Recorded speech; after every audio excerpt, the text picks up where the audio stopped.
Hello, how are you? How are you feeling? As usual, I'm on top of the world, but whatever you are feeling right now, my wishes, my prayers to feel better than what you're feeling right now. And today, the guest I have, we have great stories from her on how can you feel better in any circumstances.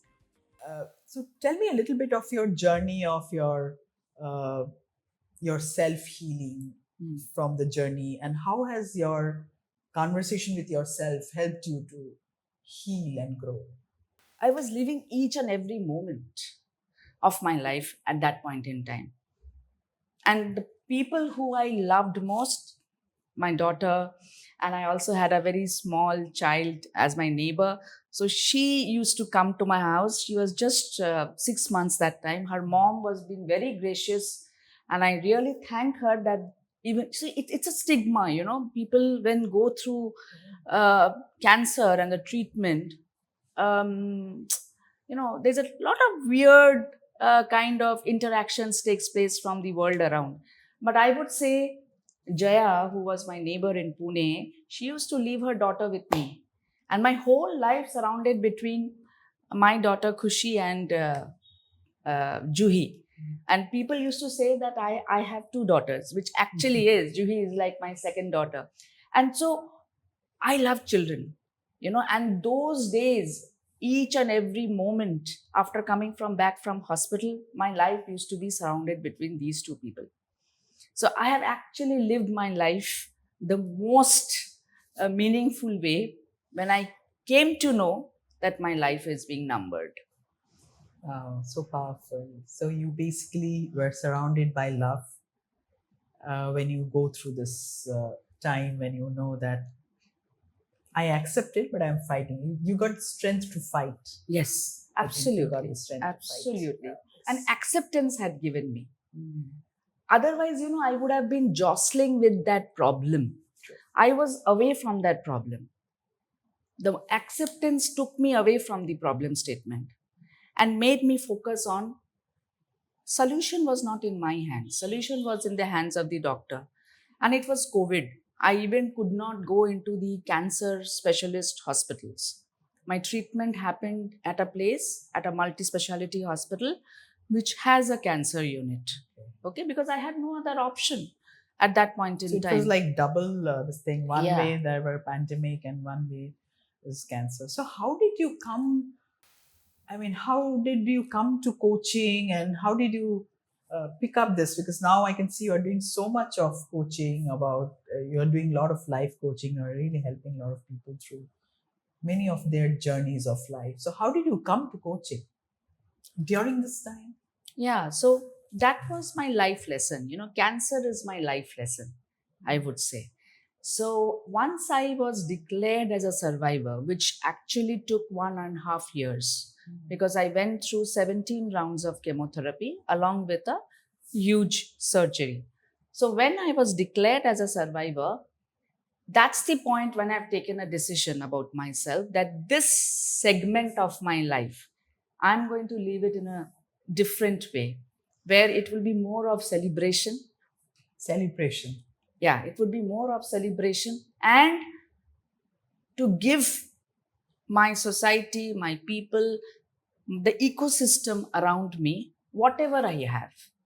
So it's not that I did not have this thought earlier, but I was more immersed in my daily squabbles. But now I was determined that come what may, this shall be my path. And that's when I actually reached out to you, and then we started picking up. I shifted my base from Pune to Calcutta in the year 2024, last year. And I perhaps believe that the first 4 or 5 people whom I had called after landing in Calcutta was you. Oh God. When I wanted to tell you that I am here now. Now tell me, when are you beginning your course? So that's how I came into coaching. I think you are one of the person who really uh, had very focused, though you are a corporate person and I see that you got your promotion, I can see that you're really doing well in your corporate world, but still you make time to do your practice sessions. You attend not only your cohort sessions but other cohort sessions, so that you can learn faster. Yeah. And you surprise me every single day with so much. I mean, now I understand that 24 hours is not enough, or 24 hours is really 24. But tell me more about that. How do you get this energy, or what was your journey like of this learning? How I make myself motivated, if I am able to understand your question in that way. And I'll just refer to an anecdote. So recently, I was at Kachar, one of your flagship corporate CSR projects that you run. So I was there. So there I was speaking to one person, and the person asked me that, oh, you must be very tired, because that day I had woken up at 4. I had taken my daughter, and it was already by then almost 8:30. I was still sitting in the hospital. So then she said that, oh, ma'am, you must be very tired by now. And I don't think I can ask you or talk to you. And then I told her this small story, that whenever I'm tired, I remind myself those days when I was in the bed. And the extreme desire I had during those moments to come out of bed and do whatever I want to do. The moment I see myself, lying on the bed, very helpless, some way I get my energy back and I start doing, because then this celebrative, memory, I think, gets kickstarts in me. That no, now that I'm sitting and I'm out of that, how can I be tired? I need to go, I need to do, I need to celebrate. So I think you are a real example of celebration of life, Uma. Thank you so much. And you are inspiring every single day, every single time, so many people. Thank you. So there's an interesting anecdote which I want to share. So I was in her class, and during the class, somebody, I think one of our peer coach asked, so where will we get our clients? And her answer to her question was, clients are everywhere. You just look around and you will get your clients. And we were like quite surprised. What kind of an answer is this? Okay, probably. And then what happened? The very next day, I was on my way to office, and I missed my Uber shuttle. Okay. And then I booked a cab. One person came up, and I went into, and while on my way to office, I just picked up one conversation. He asked me probably, which gate would I need to drop off? Which gate do I take you to? And hearing his question, I felt that this person would be quite learned, because usually we have some different concepts. Uber person driving an Uber, how could he? And he was speaking, his diction was very good. Okay. And thereby I picked a conversation with him, and I asked him that, okay, I acknowledged that, oh, wow, you have such a nice diction. So may I know what have you done so far? And his response was that I have just completed my graduation in English literature. Wow. And I'm now looking for my master's. I said, okay, MA.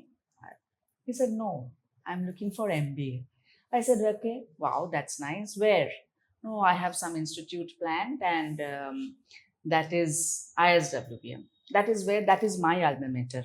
I said, which stream? And he said, HR. I said, oh my God, how come everything is coming together? And he doesn't know that I am also from ISWPM and I am also from HR background. And that's where we started talking. And you won't believe, Sharmi, he is my first coachee. Oh. And the very next class, when I came and told it to you, he said, see, that's what I told you. Clients are everywhere. And I truly believe in it, that clients are everywhere. And now this has become, I'm not afraid to get a client. It just shows up. So I think I need to thank you for giving me this space and trust in the universe that whatever, if I want to do something from the core of my heart, if my intent is pure, it would definitely show up, and it is being showing up. So thanks to you. Thank you. But again, I cannot take the credit because someone must have told me also, or I must have felt somewhere in the universe. Yeah. We are just channelizing our energy, we are channelizing our power. But it also depends on you, because who has channelized it, because maybe I'm telling the same thing. That's what I believe. There is 8 billion people in the world, and you can, and who are we coaching? We are coaching human beings. So when our students go through this program, they say, who do I coach? Where do I get clients from? What topic should I do it?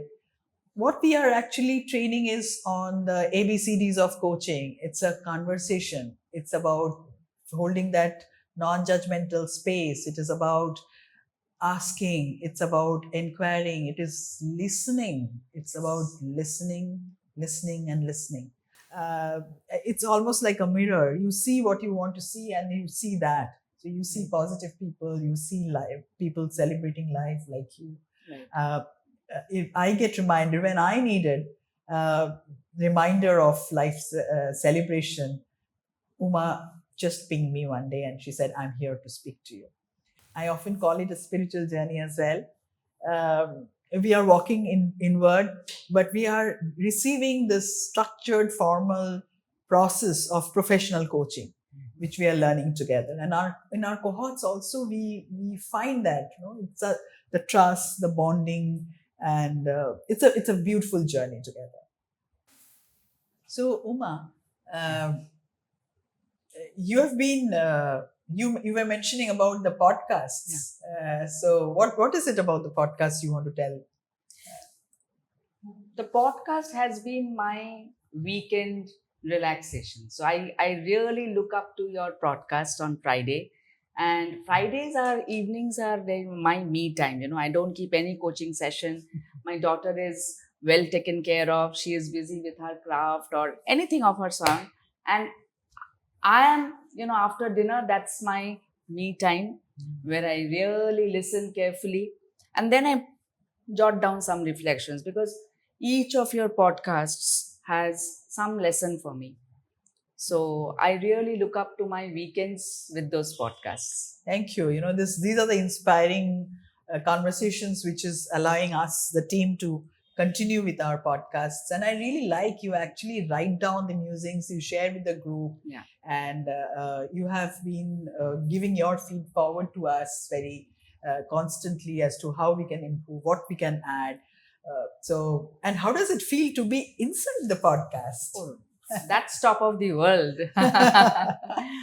Because that's actually, and I would tell you one thing, when I look at your podcast, Khushi my daughter will definitely come around. What are you doing? And she knows very well that if I am actually watching your podcasts, that okay, Mama is enjoying, let me not disturb her. So one day she told me, one day you will also be in the podcast. Oh, really? Yes. And I think it is her manifestation that today I am here and I am facing the camera and not looking at the podcast. That's really beautiful. And I think, when pure manifestations come up, this is what happens, because from a child, the manifestation is happening. So wonderful. I'm so happy for that. I also wait for your reflections, which you share in the group, because we keep saying that we are learning together. This podcast is not only one day. It's something which we are learning together. We are reflecting and giving it back. So this is a real example of. So as I want to remind you that this is our podcast. It is not my podcast or Arttolead's podcast. This is something which we create together. You saw a live example of Uma, who has been watching the podcasts, contributing, sharing, is today in this podcast. So similarly, please continue to share your messages, feedback, email in this email address which we are giving down below, and engage with us so that we can make much better podcasts, which is something which affects your life, and it continues to be our podcast. Till then, till we meet next Friday, enjoy learning, enjoy celebrating your life.